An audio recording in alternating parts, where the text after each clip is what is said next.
Los países son como sujetos. En la medida en que tú guardas secretos, esos secretos se van transmitiendo de generación en generación y van afectando a esas generaciones. Lo mismo pasa con un país que esconde su historia.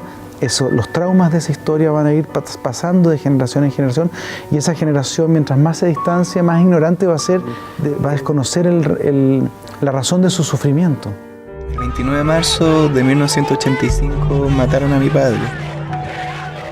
A pesar que yo solo tenía 14 años, decidí tomar el lugar de mi padre y continuar la lucha contra la dictadura. Cuando tú vas al psicólogo, lo primero que te pregunta el psicólogo, bueno, ¿qué es lo que le pasó para llegar a estar aquí en mi consulta? ¿No? Revisemos su pasado, ¿no? ¿Dónde está ese momento del trauma? Para traerlo al presente y ver cómo podemos abordarlo. El género documental me interesó desde muy temprano, cuando tuve la posibilidad de trabajar con Patricio Guzmán en una película que se llama La memoria obstinada, en donde yo pude ver por primera vez a un director hacer un documental sobre una historia personal del pasado. Y como él traía al presente, recreaba escenas, buscaba testigos, en fin, era como una especie de historiador. Y yo dije, yo quiero hacer eso. Y dije, yo quiero hacer lo mismo que este caballero. Y así comencé a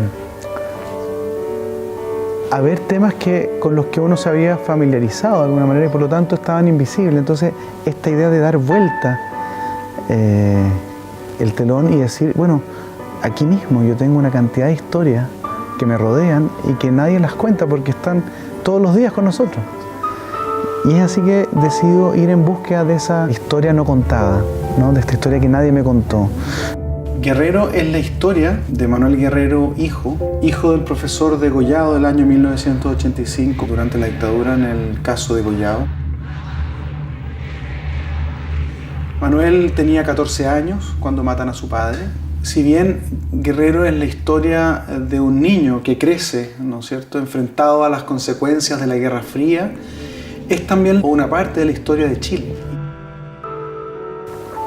Entonces, en ese sentido, Guerrero también no solo completa una trilogía de un periodo como la dictadura, sino que también me confirma que revisar nuestra historia, hablar de nosotros, de lo que nos pasó, y encontrar esos documentos que hablan de que esto fue verdad, ¿no es cierto?, de que son pruebas de realidad, ayuda a construir nuestro relato histórico, nuestro relato país, nuestra identidad.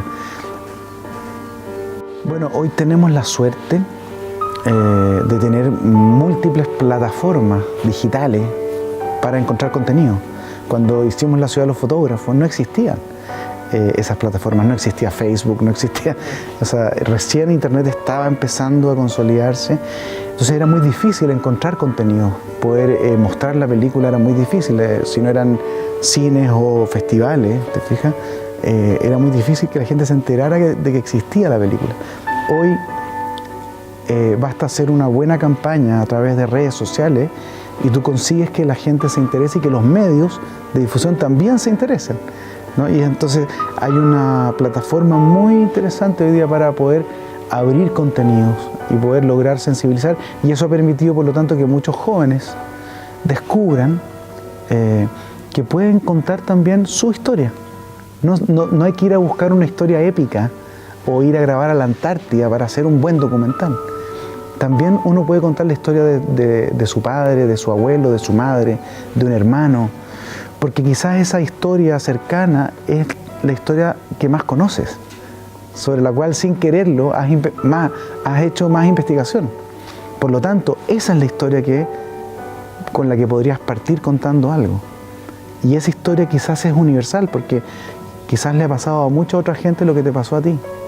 Y en ese sentido, los jóvenes se están transformando en autores de su propia historia, y eso es fantástico, ¿no? Porque así entre todos construimos un relato social e histórico.